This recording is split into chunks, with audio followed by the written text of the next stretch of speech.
기사들이 여러 차례 나온 것을 보았습니다. 역사상 첫 감기 치료제가 나올지 모른다. 그리고 영국 연구팀 감기 완치 기술을 개발했다. 이런 기사들 여러분 혹시 보셨습니까? 아니, 이게 무슨 말일까요? 역사상 첫 번째로 감기 치료제가 나오다니, 그리고 또 감기 완치 기술을 개발을 했다니. 여러분, 지금 감기약이 얼마나 많이 있습니까? 이게 도대체 무슨 말일까? 제가 기사를 자세히 보니까 이런 내용입니다. 본래 지금까지는 감기 치료제는 없었던 것이죠. 왜냐하면 감기는 바이러스인데 그 바이러스 종류가 너무 많고 또 그 바이러스는 변종이 심해서 감기 바이러스 백신을 만들 수가 없다는 얘기입니다. 그래서 우리가 흔히 감기약으로 알고 먹었던 감기약은 감기약이 아니라 감기 바이러스 때문에 나타나는 증상들을 완화시키는, 예를 들면 콧물이 나면 콧물 마르는 약, 기침 나면 기침 먹게 하는 약, 열이 나면 열 내리는 약, 그런 약을 우리가 먹으면서 감기약 먹고 있구나, 기침이 없어지면 감기가 나았구나, 이렇게 우리가 생각하면서 지내왔던 겁니다. 그런데 근본적으로는 우리가 감기 바이러스를 치료한 것은 아니었더라는 얘기죠. 그래서 과학자들도 이런 부분들을 잘 아니까 어떻게 하면 감기 바이러스를 죽일 수 있을까, 이렇게 연구를 계속 해왔지 않겠습니까? 쭉 해오는데 이제 방향은 이미 좀 정해져 있었다고 합니다. 그 방향은 뭐냐면, 이 감기 바이러스가 종류가 너무나 많기는 하지만 이 바이러스들이 우리 몸속에 들어오면 몸속에 들어와서 이제 걔네들이 사는 방식은 다 똑같답니다. 어떻게 사는 거 아니? 우리 몸속에 있는 세포 속에 있는 NHK라고 하는 NMT라고 하는 그 단백질을 이 바이러스들이 필요로 하는 겁니다. NMT 단백질을 이용해서 거기서 이제 증식을 하면서 살아오는 거죠. 그러니까 과학자들이 생각할 때 이 단백질을 어떻게 잘 공격하면 이 바이러스들 잡을 수 있겠다, 그렇게 연구를 했는데, 지금까지 어려웠던 것은 이 NMT 단백질은 우리 몸속에 있는 우리 세포잖아요. 내 몸이잖아요. 내 몸을 뭔가 공격해야 되니까 부작용이 많았는데, 지난 5월 달에 이제 그 화학 학술지에 실린 내용을 보면 영국에 있는 어느 대학의 화학 교수님이 이제 이런 연구를 해가지고 이제 부작용이 없이 이 NMT 단백질을 공격을 해서 이 바이러스를 잡을 수 있는 기술을 개발했다. 좀 있으면 이제 감기에 치료하는 치료제가 나올 거다. 그런 내용의 기사들이었던 겁니다. 제가 이런 기사를 보면서 저도 대략은 알고는 있었지만 정말 그렇구나. 지금까지 감기약 먹은 것은 근본적으로 감기 치료한 것이 아니었구나. 그래서 우리 어르신들도 그런 말을 하잖아요. 감기는 시간이 지나야 낫는다, 약이 없다, 그런 말들을 많이 들었던 것 같습니다. 이제 그런 것을 이 과학적인 기사를 통해서 정확하게 알게 되었던 것이지요. 그래서 우리가 사실은 감기가 나은 것이 아니었는데 감기 바이러스로 인한 그 증상들이 완화되는 것을 보면서 감기가 나았구나, 이렇게 생각하면서 살아왔다는 거죠. 여러분, 제가 이 기사 내용을, 이런 내용을 말씀드리는 것은 우리 신앙생활도 이와 비슷한 부분들이 있습니다. 여러분 살아가시면서 여러분의 삶에서 회복되어야 할 것들, 또 치료되어야 할 것들이 얼마나 많으십니까? 그래서 우리는 내 삶에 일어나는 여러 가지 문제들을 치료하기 위해서 여러분 많이 노력들을 하면서 살아가지 않으십니까? 자, 그런데 우리가 치료한다고 생각하는 그 치료들이 사실상은 근본적인 치료가 아니라 마치 감기로 인한 그 증상들만을 치료하는 것처럼 그 증상만 치료하는 우리의 삶의 모습들이 많다는 얘기입니다. 왜냐하면 근본적으로 우리는 우리의 근본적인 문제를 치료할 수가 없습니다. 왜냐하면 우리 인간의 근본적인 문제는 죄의 문제이고 생명의 문제인데, 여러분, 내 죄를 내가 어떻게 할 수 없다는 얘기죠. 내 생명을 내가 내 마음대로 어떻게 할 수가 없기 때문에 근원적인 치료를 내가 할 수 없다는 얘기입니다. 회복을 시킬 수가 없다는 얘기죠. 그렇다면 누가 그것을 감당할 수가 있으십니까? 살아계신 하나님, 우리의 창조주이신 하나님께서 하나님의 방식을 따라 우리의 죄의 문제를 해결해 주시고, 또 하나님의 방식을 따라 우리의 생명을 인도해 주시는 줄로 믿습니다.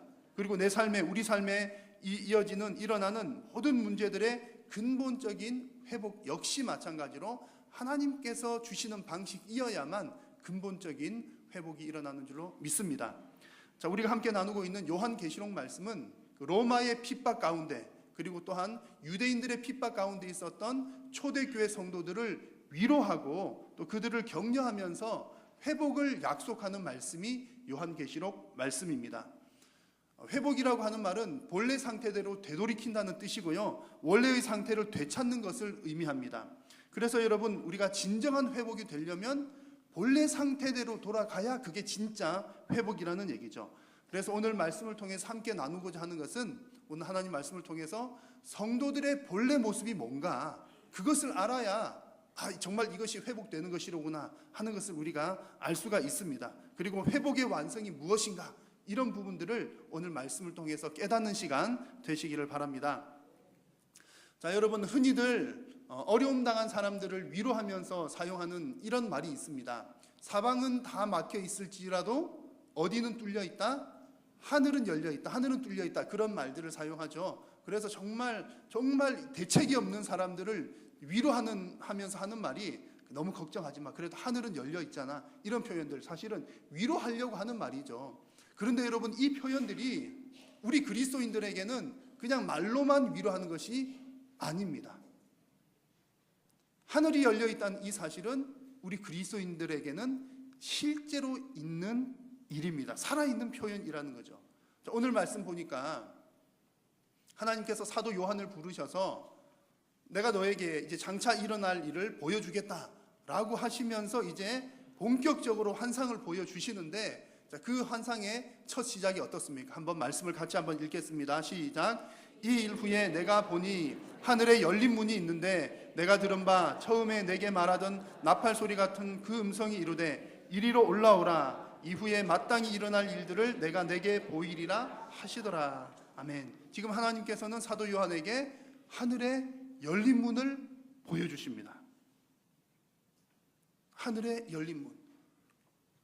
여러분, 여기서 하나 어려운 질문을 하나 해보겠습니다. 지금 하나님께서 요한에게 보여주신 열린 문은 하늘의 어느 방향에 있을까요? 1번 동쪽, 2번 서쪽, 3번 남쪽, 4번 북쪽. 어려운데 몇 번일까요? 비웃으시는 거 보니까 제 의도를 다 파악을 하신 것 같습니다. 제가 왜 이렇게 말도 안 되는 질문을 하는지 눈치채셨죠? 하늘의 문이 어느 방향에 있느냐는 의미가 없는 질문이고 중요하지도 않은 내용입니다. 그런데 왜 제가 이 말씀 한번 드려보냐면, 이 중요하지도 않고 의미도 없는 것을 이단들은 이런 거 붙들어 가지고 의미를 부여해서, 봐, 너네들이 이것도 모르잖아, 이게 비밀인데, 이런 얘기를 하고 있으니까 제가 갑갑해서 말씀을 드리는 겁니다. 여러분, 여러 번 말씀을 드린 것처럼 요한계시록은 하나님께서 환상으로 보여주신 것을 사도 요한이 글로 적은 겁니다. 환상으로 본 것을 글로 적다 보니까 그 글의 표현이 어떤 표현이 되죠? 그림 언어가 되고 상징 언어가 되는 겁니다. 상징적이고 그림 같은 그런 언어가 된다는 거죠. 그래서 이 하늘에 열린 문이라고 하는 것도 그런 측면에서 이해를 해야 됩니다. 하늘에 열린 문은 하나님께서 임재하시는 통로다, 그런 뜻입니다. 하늘의 문은 하나님께서 찾아오시는 사건이다, 그런 뜻이고, 하늘 문은 하나님과 성도가 만나는 통로이다, 그런 의미입니다. 자, 예수님께서 세례 요한에게 세례를 받으시는 장면을 한번 보십시오. 예수님께서 세례를 받으시고 난 이후에 물에서 올라오실 때 하늘이 열리고 성령이 비둘기같이 내렸다, 이렇게 말씀을 했습니다. 여러분, 여기서 하늘에 문이 있다는 표현, 그리고 또 열리고 닫힌다는 표현, 이런 것들은 다 그것을 통해서 하나님께서 임재하신다라는 것을 보여주는 표현입니다. 물론 여러분, 하나님께서 내가 하늘에 좀 문을 만들어 봐야 되겠다 그러시면 얼마든지 문을 만드실 수 있죠. 하늘을 쪼개기도 하시고 나누기도 하시고 문도 만드시고 다 가능합니다만, 여러분, 그게 문이 있고 없고가 중요한 것이 아닌 거죠. 그게 특별한 의미도 없습니다. 중요하고 분명한 사실은 뭐냐면 하나님께서 임재하신다는 사실이 중요한 것이죠. 그것을 통해서 하나님께서 성도들과 만난다는 사실이 중요합니다. 문이 아무리 있어봐야 들락날락하는 사람이 없으면 무엇이 의미가 있겠습니까? 사용하지 않으면 어떤 의미가 있겠습니까? 하늘에 문이 있다는 것은 하나님께서 임재하신다는 그 사실이 중요하다는 얘기입니다. 자, 오늘 본문에서는 하나님께서 하늘 문을 보여주시면서 이 사도 요한에게 이리로 올라오라, 이렇게 또 말씀을 하시죠. 또 어떤 사람들은 거봐 하나님께서 올라오라고 하는 것 좀 봐봐, 이제 요한이 휴거 당한 거야, 이 휴거의 시작이 바로 여기야, 이렇게 말씀하는 분들도 계신데 그것도 지나친 해석이고요. 환상 가운데서 지금 어떤 계시의 신비로운 차원으로 하나님께서 끌어올리신다, 이런 정도로 이해를 하시면 되겠습니다. 어떻든 여러분, 하나님께서 하늘 문을 열어두시고 요한을 부르셔서 만나셨습니다. 그 하나님께서 오늘 저와 여러분들을 향해서도 하늘 문을 여시고 만나기를 원하시는 줄로 믿습니다. 확실히 믿으십니까? 예수님께서 하신 말씀을 보시면 하나님께서 지금도 우리들에게 문을 열어두고 기다리신다는 사실을 알 수가 있습니다. 지난주에도 제가 보여드렸던 말씀인데요, 한번 같이 읽겠습니다. 시작. 그러므로 예수께서 다시 이르시되 내가 진실로 진실로 너희에게 말하노니 나는 양의 문이라. 내가 문이니 누구든지 나로 말미암아 들어가면 구원을 받고 또는 들어가며 나오며 꼴을 얻으리라. 아멘. 여러분, 아멘입니까? 하나님은 우리에게 구원을 베풀어 주기를 원하시는 분이십니다. 구원을 베풀어 주기를 원하시니까 구원받을 수 있는 길을 만드셔야 되잖아요. 그 길이 바로 예수님이라는 거죠. 예수님께서 구원의 문이십니다. 그러므로 누구든지 예수님을 통과해야만 구원을 받을 수 있다, 그런 얘기고요. 예수님을 통해서 들어오고 나갈 때 필요한 영적인 양식을 얻을 수 있다, 이런 말씀입니다. 여러분, 하나님은 여러분들에게 하늘 문을 여시고 여러분들을 만나기를 원하고 계시는 줄로 믿습니다. 하나님 열어놓으신 이 하늘 문을 날마다 사모하시는 여러분 다 되시기를 축복합니다. 지금 하나님께서 사도 요한에게 이런 환상을 보여주시는데요, 사도 요한에게 보여주신 환상은 요한아 너만 보고 너만 알고 있어, 이런 의도에서 보여주신 것이 아니라 모든 성도들이 다 함께 보기를 바라면서 보여주신 겁니다. 물론 우리에게도 이제 그런 계시의 환상을 보여주신다, 이런 뜻은 아니고요. 요한에게 보여주신 그 환상을 성도들도 다 알기를 바라셨던 거죠. 그래서 이렇게 글로 기록해서 초대교회 시절에도 그 교회의 성도들과 함께 나누고 또 지금까지 우리들에게도 이렇게 전해져 내려오게 된 것입니다. 하나님께서는 우리 성도들이 다 이 계시를 깨달아 알기를 바라십니다. 원래 계시라고 하는 말은 비밀이잖아요. 비밀인데 이 비밀은 멸망당할 자들에게는 도무지 깨달을 수 없는 비밀이지만 구원받은 성도들에게는 밝히 드러나는 비밀인 줄로 믿습니다. 하나님께서 우리에게 계시로 보여주신 것은 우리로 하여금 잘 알아들을 수 있도록 하셨다, 이겁니다. 누구에게요? 구원받은 백성들에게. 예를 들면 이런 것이죠. 어느 집사님이랑 저랑 어떤 약속을 정한 겁니다. 약속을 정하고 우리가 암호를 정했어요. 그래서 뭐 이렇게 손가락 3개 3 그러면 집사님 오늘 점심 식사 하실게요, 그런 거고요. 5 그러면 집사님 오늘 혼자 노세요, 이제 그런 뜻이라고 서로 약속을 정했습니다. 그러면 이제 약속 정한 우리들끼리는 알잖아요. 그래서 3, 5 그러면 오케이 알겠어요, 서로 그렇게 통하지만 여러분들은 모르시잖아요. 여러분은 깨달을 수가 없는 거죠. 마치 그것처럼 하나님께서 계시로 보여주신 것은 하나님과 우리들 사이에 그런 어떤 약속으로, 정해진 그런 약속으로 우리로 하여금 깨달아 알기를 바라면서 주셨다는 사실입니다.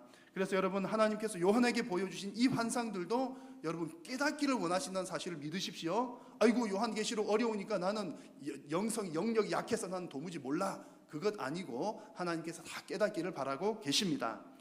자, 이 사도 요한이 하늘 문을 통해 올라가서 이렇게 환상을 보는데 그 환상을 본 모습이 무엇입니까? 자, 일단 열린 문을 봤고요. 그 문을 통해서 본 것이 있으니 오늘 2절 말씀에 같이 한번 읽습니다. 내가 곧 성령에 감동되었더니 보라, 하늘에 보좌를 베풀었고 그 보좌 위에 앉으신 이가 있는데. 아멘. 누구를 보고 있습니까? 보좌를 보고 보좌 위에 앉으신 이를 봅니다. 보좌에 앉으신 하나님을 보고 있다는 거죠. 여러분, 하나님은 왜 이렇게 요한에게 보좌에 앉으신 모습을 보여주셨을까요?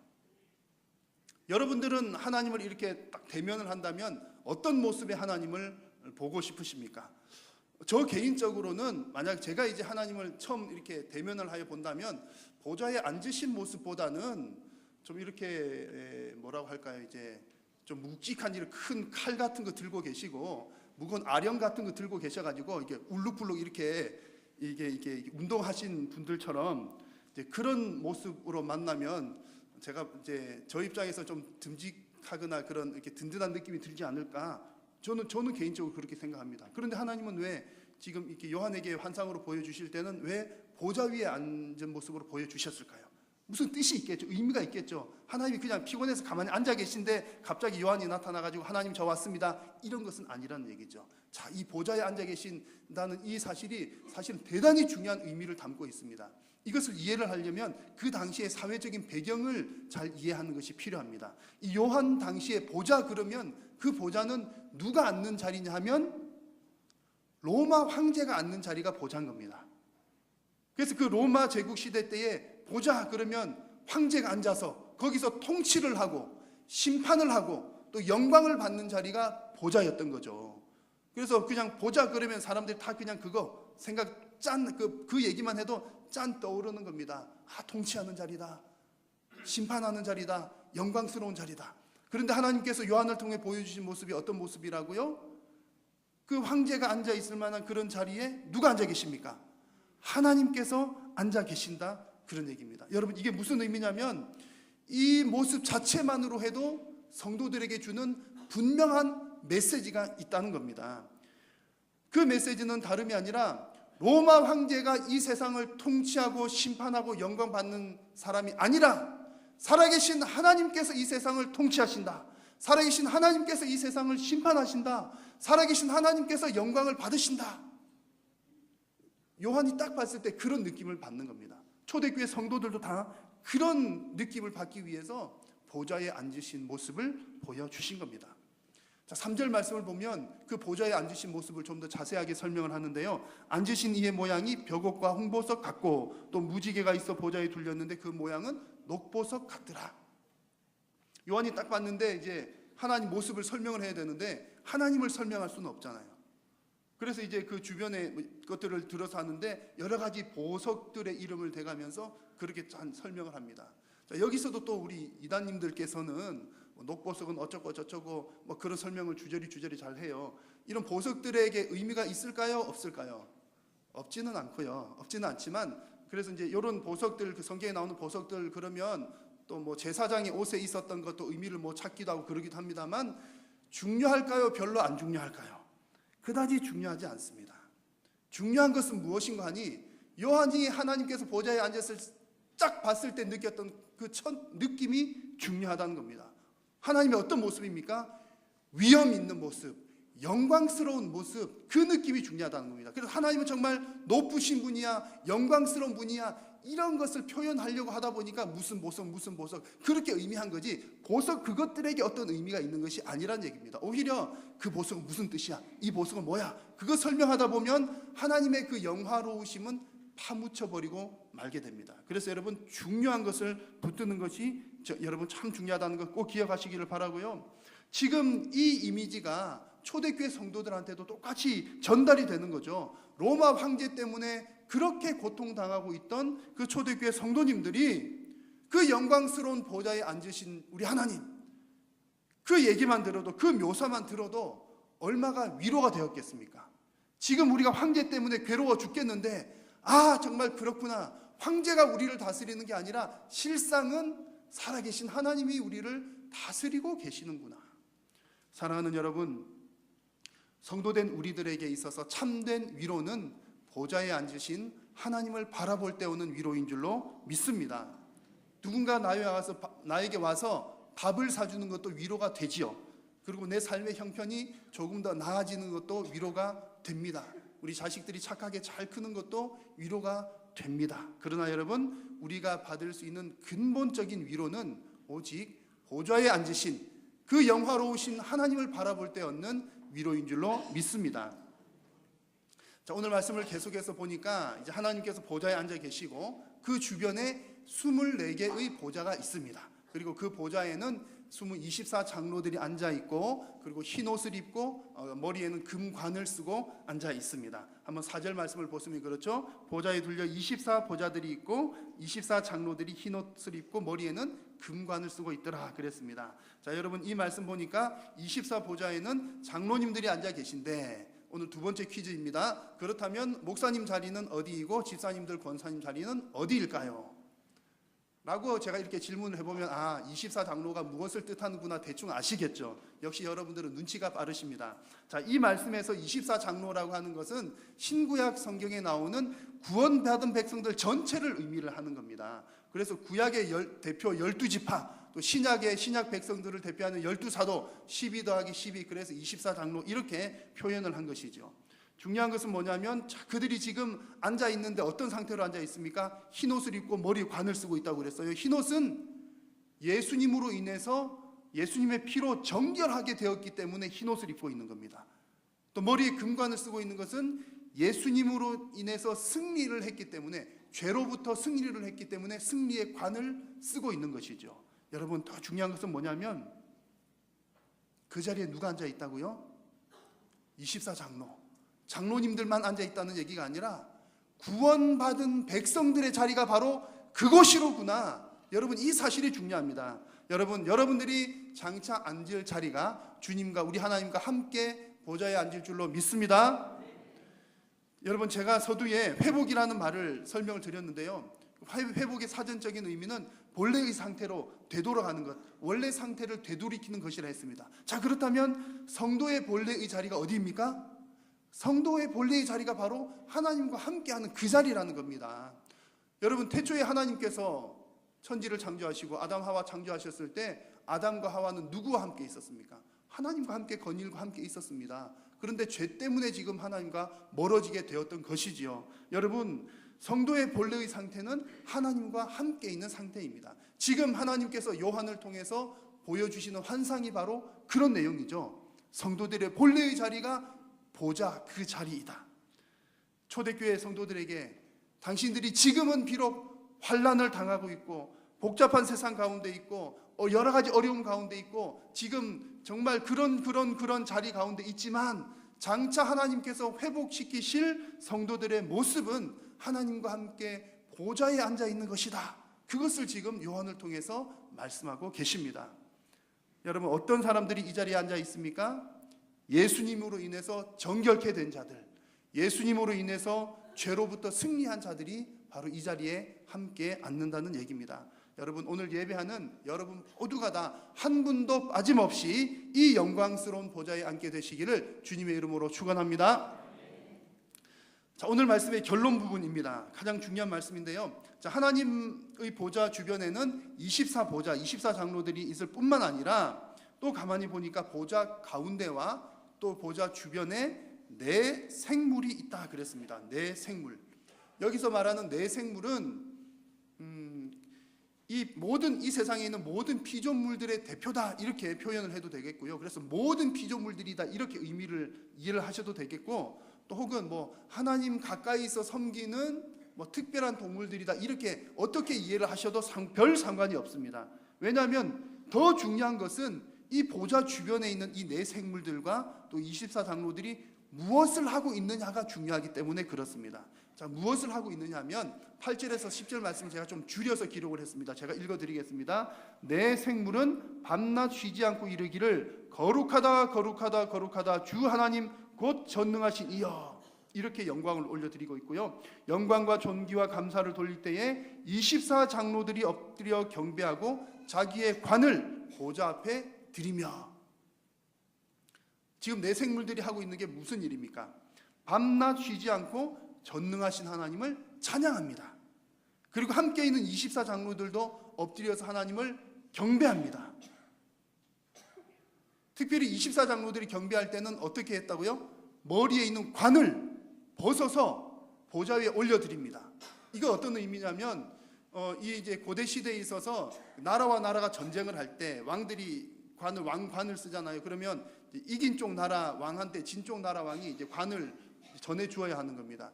그런 의미가 있고요. 또 아까 말씀드린 것처럼 이 관은 승리의 관이라 그랬지 않습니까? 이 승리는 예수님으로 인해서 우리가 얻은 승리이고 우리의 어떤 그 권세를 표현하는 것인데, 내가 지금 쓰고 있는 이 관, 승리의 관은 하나님께서 주신 겁니다. 하나님께서 주셨으니 또 내가 누리고 있는 이 모든 권세들은 하나님께로부터 온 것이니 제가 다시 이 영광을 하나님 앞에 올려드립니다 라고 하면서 지금 관을 벗어서 보좌 위에 올려드리는 것입니다. 그래서 이 모든 과정들은 내 생물들이 하는 행위들, 24장로들이 하는 이 행위들은 다 정말 모든 영광을 하나님 앞에 올려드리는 지금 천상에서 이루어지는 예배의 모습이다, 그렇게 생각하시면 되겠습니다. 그래서 오늘 그 요한계시록 4장 말씀은 하늘에서 이루어지는 예배를 묘사를 하고 있는 것입니다. 자, 여러분, 제가 오늘 말씀드렸던 처음으로 한번 다시 돌아가 보겠습니다. 제가 오늘 처음에 어떤 얘기를 드렸냐면, 오늘 주어지는 말씀, 요한계시록의 말씀은 무엇을 위해서 우리에게 주신 말씀이라고 그랬습니까?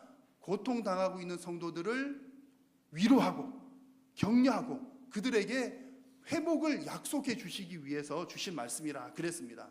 우리를 위로하고 회복을 약속하는 말씀인데, 그런데 오늘 말씀 쭉 읽다가 보니까 지금 마지막에 어떻게 지금 장식이 되고 있죠? 하늘에서 이루어지는 예배의 이야기로 장식이 되고 있는 겁니다. 자, 이렇게 예배하는 가운데 있는 사람들이 지금 외치는 이야기 마지막 절인데, 같이 11절을 같이 한번 읽어보겠습니다. 시작. 우리 주 하나님이여, 영광과 존귀와 권능을 받으시는 것이 합당하오니 주께서 만물을 지으신지라. 만물이 주의 뜻대로 있었고 또 지으심을 받았나이다 하더라. 아멘. 지금 이게 무슨 얘기냐면, 하나님께서 영광을 받으시기에 합당하십니다. 하나님 모든 영광을 받아 주시옵소서. 모든 만물들이 다 하나님께서 지으셨습니다. 이렇게 하나님께 영광을 올려드리는 지금 하늘에서 예배가 이루어지는 것을 지금 하나님께서 요한에게 보여주셨다는 그런 얘기입니다. 여러분, 이게 얼마나 중요한 얘기냐 하면요, 지금 하나님께서 보십시오. 지금 초대교회 성도들에게 내가 너희들 위로한다, 회복시켜 주겠다, 이런 지금 맥락으로 이야기를 하시는데, 그 회복을 어떻게 이루어 주신다는 얘기입니까? 하나님께서 초대교회 성도들에게 주시는 위로와 회복의 방식이 무엇입니까? 바로 이 예배의 회복에 있다, 그런 얘기입니다. 환경의 변화에 초점에 맞추어져 있지 않고 성도들의 본질의 회복과 예배의 회복이 바로 진정한 회복의 완성이다, 그 얘기를 지금 성도들에게 들려주고 계신 겁니다. 여러분, 본래 성도의 본래 모습이 무엇이라고요? 하나님과 함께 있는 것, 하나님과 함께 보좌에 앉은 것, 거기서 무엇을 합니까? 하나님께 예배하는 것이죠. 여러분, 이것이 진정한 위로이고 이것이 완전한 회복인 줄로 믿습니다. 여러분, 여러분들에게 있어서 위로는 무엇이고 여러분들에게 있어서 회복은 무엇입니까? 오늘 말씀과 똑같은 줄로 믿습니다. 여러분의 본질이 무엇인지를 인식하시고 천상의 예배를 바라보시면서 이 땅 가운데에서의 예배, 이 땅에서의 예배를 천국의 예배처럼 드리는 것이 여러분들의 진정한 위로요, 여러분들의 진정한 회복인 줄로 믿습니다. 여러분, 이 말씀이 너무나 중요한데요, 너무나 중요한 이유는 우리 성도님들이 자꾸 다른 쪽으로 눈을 돌려요. 환경의 변화, 상황의 변화가 우리의 회복이 아닌가, 이렇게 자꾸 우리 생각이 그렇게 기울어지는 겁니다. 예를 들면 이런 것이죠. 병든 사람은 병이 낫는 것이 회복이다. 맞는 말입니다. 병든 사람은 병이 나아야 그게 본래 상태니까, 건강한 상태니까 맞는 얘기고요. 사업이 잘 안 되시는 분들은 사업이 다시 잘 되는 것이 회복이다, 맞는 얘기입니다. 자녀들이 좀 어려운 가운데 있다면 자녀들이 회복되는 것이 회복입니다. 그 말도 맞는 말입니다. 다 맞는 말입니다. 그리고 결국에는 하나님께서 여러분들의 그 모든 형편들을 회복시켜 주실 줄도 믿습니다. 자, 그런데 그것이 회복의 완성은 아니더라, 그 얘기입니다. 내 형편이 나아졌다고, 내 삶의 환경이 좋아졌다고 그 회복이 완성된 것은 아니라, 이런 얘기입니다. 무슨 얘기냐면, 이런 경우들이 종종 있기 때문에 말씀을 드리는 것인데요, 어떤 심각한 병에 걸리거나 사업이 아주 큰 어려움에 당하거나 자녀들에게 문제가 있거나 어떤 내 삶에 있어서 큰 문제가 있을 때 여러분 주로 어떻게 하십니까? 하나님께 기도하시잖아요. 기도하시는데 그냥 이렇게 하면 좀 약하니까 막 기도원들을 다닙니다. 그것도 신령한 기도원들을 찾아서 다니죠. 기도빨이 센 원장님이 있다는 기도원들을 막 찾아다닙니다. 하나님과 깊이 만나기 위해서 우리가 어떤 기도원을 간다는 것은 나쁜 일이 아닙니다. 그런데 많은 경우에 있어서 하나님을 찾아다니는 것이 아니라 문제 해결함을 받기 위해서 그 문제 해결에 초점이 맞추어지는 것이 문제입니다. 물론 문제를 해결하는 과정에서 내가 하나님을 더 깊이 있게 만나고 문제 해결함을 받고 난 이후에 하나님과 더 깊어지면은 정말 제일 좋은 경우죠. 그러나 문제는 뭐냐면 그 문제 해결에만 초점을 맞추면서 찾아다니다 보면, 그렇게도 하나님께 간절히 기도하면 문제를 해결해 주시거든요. 주시는 경우가 있잖아요. 그러면 하나님께 딴 해결해 주시는데 문제 해결함을 받고 난 이후에 소위 말하는 하나님 앞에서 먹튀를 하는 게 문제라 이겁니다. 먹튀 아시죠? 먹고 튀는 거, 먹기만 먹고 먹튀. 하나님 문제 해결해 주시면 그 다음부터 하나님과 더 친밀하게 지내야 되니까 아이고 문제 해결은 받았다. 그래서 이제 옛사람으로 돌아가게 되는 경우들이 있더라는 겁니다. 여러분 왜 이런 일이 생길까요? 진정한 위로가 뭔지를 몰라서 그런 겁니다. 완전한 회복이 무엇인지를 깨닫지 못해서 그렇다는 거죠. 내가 병이 나으면 다 된 줄로 생각하는 것, 내가 환경이 나아지면 다 된 줄로 생각하는 것, 내 자녀들이 잘 되면 다 된 줄로 생각하는 것, 여러분 그것이 진정한 회복은 아니더라는 얘기입니다. 오늘 말씀을 보십시오. 진정한 회복, 궁극적인 회복이 무엇입니까? 예배가 회복되는 것이 궁극적인 회복의 자리인 줄로 믿습니다. 겉으로 드러나는 증상들만 치료한다고 그 회복이 다 되는 것이 아니라는, 완치가 되는 것이 아니라는 얘기입니다. 여러분 성도의 자리는 하나님과 함께 거하는 자리입니다. 하나님과 함께 하면서 하나님께 예배하는 자리가 회복이 완성되는 자리인 줄로 믿습니다. 그래서 여러분 저는 간절히 기도합니다. 우리 성도님들이 정말 이 땅의 모든 문제들이 가능하면 신속하게 해결함 받도록 하나님께 간절히 기도합니다. 여러분 그렇게 되시길 축복합니다. 아멘 하셔야죠. 그런데 더 크게 아멘 하셔야 될 것은 사랑하는 성도님 여러분들께서 장차 천국에서 이루어질, 천상에서 이루어질 그 예배를, 열린 하늘 문을 통하여서 그 예배를 바라보시면서 이 땅에서 여러분들의 예배가 회복되기를 축복합니다. 이 시점에 여러분 우리가 더 크게 아멘해야 한다는 얘기입니다. 여러분 그곳이 바로 회복이 완성되는 자리이기 때문에 그렇습니다. 여러분 날마다 하나님과 함께 거하시면서 정말 하나님을 더 친밀하게 경험하시는 회복의 완성을 이루시는 여러분 모두가 되시기를 축복합니다. 이 시간 우리가 합심해서 오늘 주신 말씀을 기억하면서 함께 간절히 기도하겠습니다. 하나님 날마다 하늘 보좌를 바라보면서 왕 되신 하나님으로 인하여 힘을 얻게 하여 주시옵소서. 성도가 있을 자리는 하나님과 함께 앉은 24 보좌임을 잊지 않게 하시고 예배의 회복을 통하여 진정한 회복의 자리에 있게 하여 주시옵소서. 주님의 이름 간절히 한 번 부르고 함께 기도하겠습니다. 주여, 살아계신 여호와 하나님 아버지 은혜를 감사합니다. 오늘도 사랑하는 성도님들을 부르시고 하나님 예배를 통하여 영광 받아주시니 감사합니다. 오늘 우리에게 말씀하여 주신 것처럼 주님 우리 사랑하는 성도님들이 날마다 하늘 보좌를 바라보게 하여 주시옵소서. 왕 되신 하나님으로 위로를 받게 하여 주시옵소서. 우리 성도가 있을 자리는 하나님과 함께 앉은 그 자리임을 잊지 않게 하여 주시고 주님 이 땅 가운데서도 예배의 회복을 통하여 진정한 회복을 경험하는 사랑하는 모든 성도님들이 되게 하여 주시옵소서. 우리 한일교회가 예배가 회복되는, 예배가 살아있는 하나님의 귀한 주님 교회로 주여 붙들어 주시옵소서.